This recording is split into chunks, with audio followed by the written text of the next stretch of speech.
Sevgili izleyicilerim, bakın tazecik börülçelerimizi ayıklıyoruz. Size daha sonra güzel böyle istediğim fasulyeyi bulursam fasulye turşusu da yapacağım. Wow. Ama söz vermiyorum, bulursam. Ama böyle taze fasulye bulursam yapacağım. Bu kılçıksız. Hiç kılçığı yok. Ama siz aldığınızda kontrol edin. Ya da satıcıya, gerçi çok güvenmeyin pazarcılara, ama kılçıklı olup olmadığında sorun. Bunun kılçığı yok.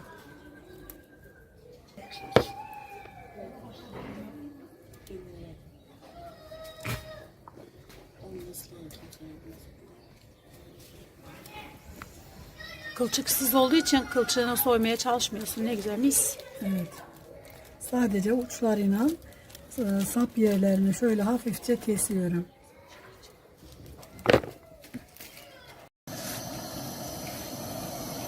Tuz biraz daha attım. Tamam. 2 avuç tuz attı annem. Yani 2 kaşık. 2 kaşık. Şimdi börülçelerimizi de koyacağız ama çok pişmeyecek. Rengi solana kadar. Yani rengi görene kadar. Bu horozun sana gıcıklığı var. Sen konuştuğunda ötüyor. Nasrettin Hoca'nın eşeğinin içine döndürüyor.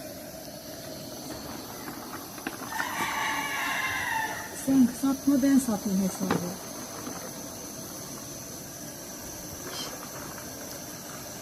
İşte tamam.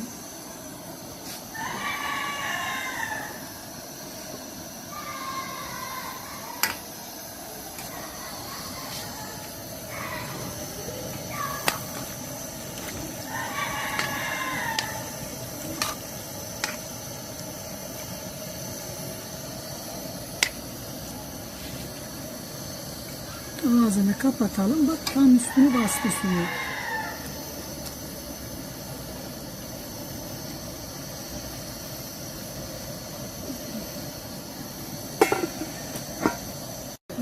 Bakın börülçemiz haşlandı. Altını söndüreceğiz artık. Bu da bitti. Bu kadardı. Bakın sadece birazcık yumuşattık. Kızım altını söndür. Tamam. Elim yandı. Şimdi geçelim şeye. Bu böyle dursun.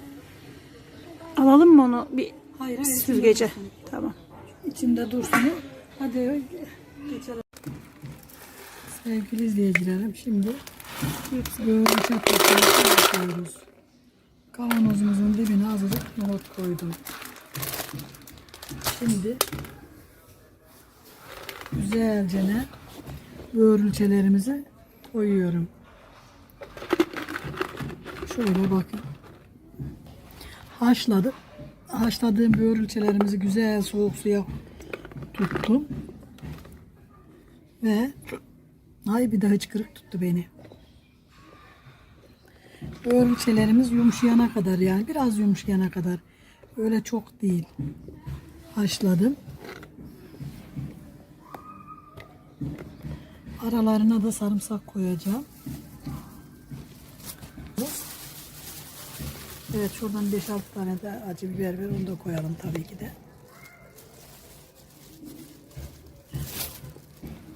Ne kadar ortalama? Bir baş. Değil mi? 3 baş kadar sarımsak koyacağız. Tabii herkes istediği gibi koysun, ona bir şey diyemem. Biber, pardon, şu biberlerimizi de versene kızım, aralarına atayım. Hafif acı olursa güzel olur diye düşünüyorum.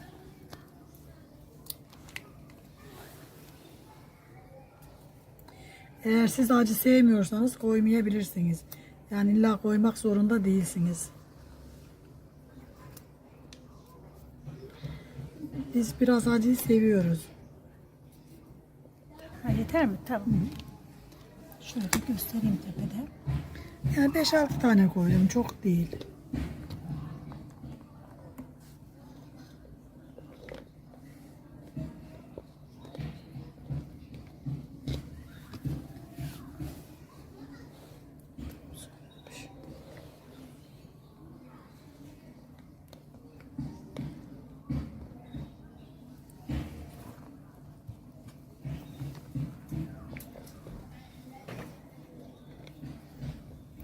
Şöyle birkaç tane kereviz yaprağı koyuyorum. Çünkü kereviz yaprağını gerçekten tavsiye ediyorum. Kereviz yaprakları turşumuzu mükemmel besleyecektir.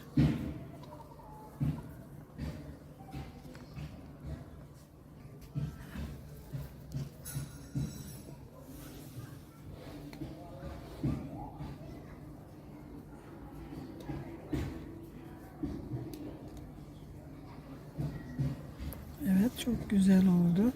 Gülliklerini de koyalım. Mutlaka koyacağız kırlıklarını. Benim en çok sevdiğim yeri.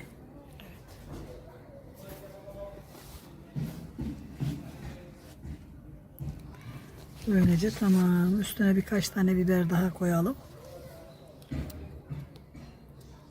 Çok değil, birkaç tane.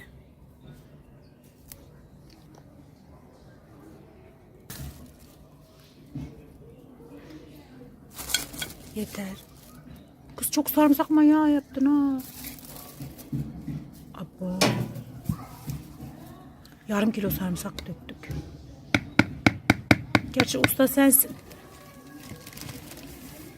Şimdi çok dolu dolu bir kaşık, bir de yarım kaşık tuz koydum. Şöyle bir tatlı kaşığı şeker. Şöyle çok az, bakın, limon tuzu ekledim. Şimdi de sirkesini koyacağım.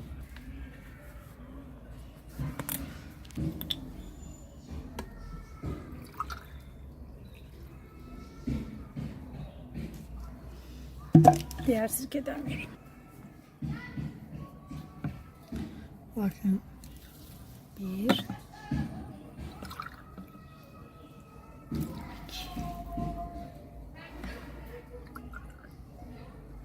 3 bardak sirke koydum. Üzerine de su ekledik mi tamam.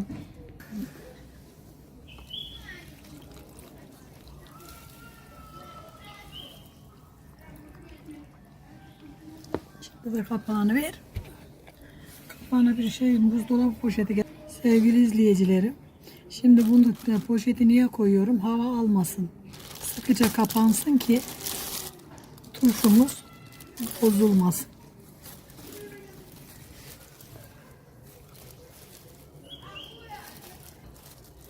Bakın. Şöyle güzelce ters çevirdik. Bakalım suyu akacak mı diye. Akmadı. Sevgili izleyicilerim, yapacak olanlara kolay gelsin. Yiyecek olanlara afiyet olsun. Bakın çok güzel bir turşumuz oldu. Ama ki ağzı herhalde güzel kapanmadı maalesef. Şimdi bir daha kapatırsın. Yapacak olanlara kolay gelsin. Yiyecek olanlara afiyet olsun. Beni izlemeyi, bana abone olmayı, yorum yapmayı, güzel güzel bilgiler yazmayı unutmayın sevgili izleyicilerim. Ben sizlerden çok şey öğrendim. Öğrenmeye de devam edeceğim. Şimdi sıra geldi öbür turşumuza. Börülce turşumuz hazır.